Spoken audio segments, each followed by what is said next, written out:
Hey les newbies, pas beaucoup d'action aujourd'hui parce que les courses approchant, faut vraiment que je mette mon focus sur certains entraînements, mais on va pas parler de ça aujourd'hui. Ce dont je voulais vous parler, c'était de mon home trainer, en fait, des sessions home trainer. En fait, pourquoi je trouve ça génial? Alors c'est super simple, il suffit d'allumer l'ordi, d'avoir une plateforme qu'on aime bien, ou qu'on a choisi, ou qui correspond à notre budget, et puis de mettre l'ordi en route, de remplir sa gourde, d'enfiler un cuissard et de se mettre sur le home trainer. On peut déjà avoir le setup complet, il n'y a plus qu'à rentrer le soir et puis à faire sa session, ou se lever le matin et à faire sa session avant d'aller travailler, ou le soir en revenant du travail. Donc c'est génial parce que du coup l'hiver, quand il fait nuit et qu'il fait froid et que parfois il pleut, ça fait que c'est super pratique. On n'a pas forcément envie de faire une nocturne seule dans les bois la nuit, même si je trouve ça super fun et puis très intéressant à faire. J'ai pas envie de le faire 2 fois par semaine en plein hiver sous la pluie, ou pas forcément sur la pluie, mais en tout cas quand il fait très froid.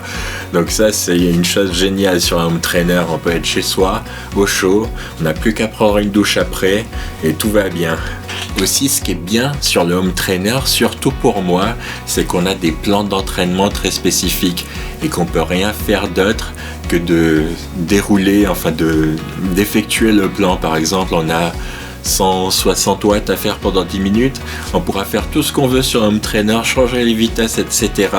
Quand on est en erg mode, on ne pourra pas faire d'autre chose que 160 watts, on ne pourra pas changer le plan d'entraînement. On aura beau pédaler tout ce qu'on veut, changer les vitesses, ça ne changera rien.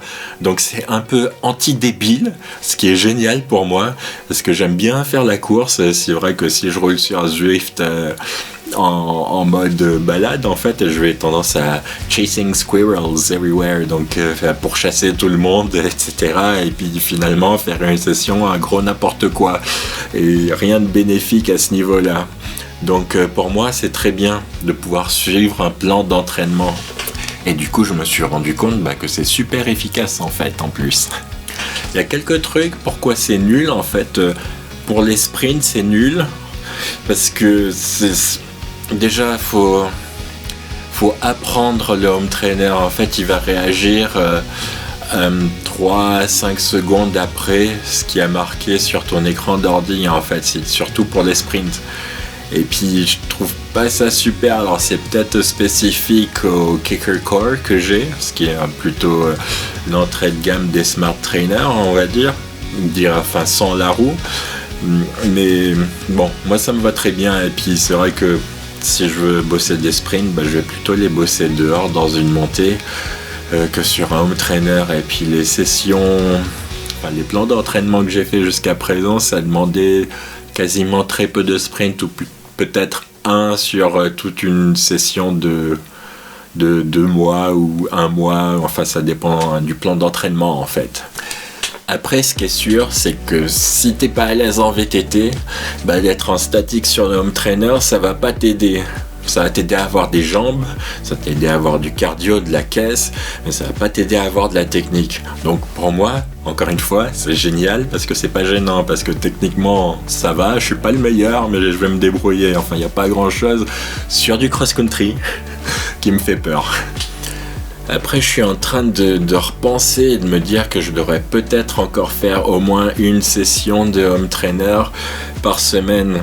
Alors, dans un monde idéal, j'aimerais faire 3 sessions de vélo par semaine, et puis 3 sessions de natation par semaine, et 3 sessions de course à pied par semaine. Seulement, un plan se déroule jamais comme prévu, et puis je peux pas faire tout ça, je peux pas encaisser tout ça avec le travail.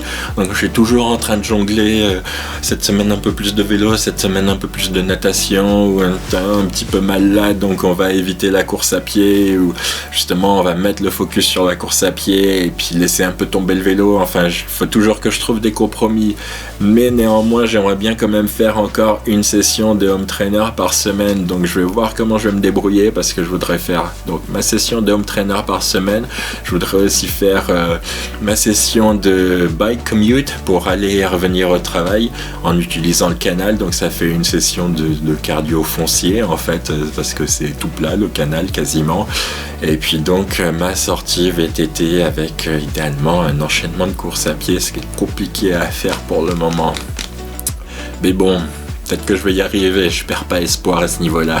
Une chose que j'ai appris sur les plans d'entraînement, que j'ai découvert, en fait, que je me suis rendu compte, c'est que quand tu suis un plan d'entraînement, pas juste une session spécifique que tu auras choisi tel ou tel jour, mais un plan d'entraînement global, c'est pas si dur que ça demande pas des efforts de malade, ça demande pas 45 minutes à mourir pendant 45 minutes, non, c'est pas du tout le cas, c'est exactement le contraire, quasiment. Il y a des sessions dures, mais la plupart des sessions, elles vont se faire en zone 2. Des fois, je me suis dit, j'ai vu les chiffres et puis les watts à sortir, je me suis dit, c'est pas possible, je vais me cramer. Mais en fait, pas du tout.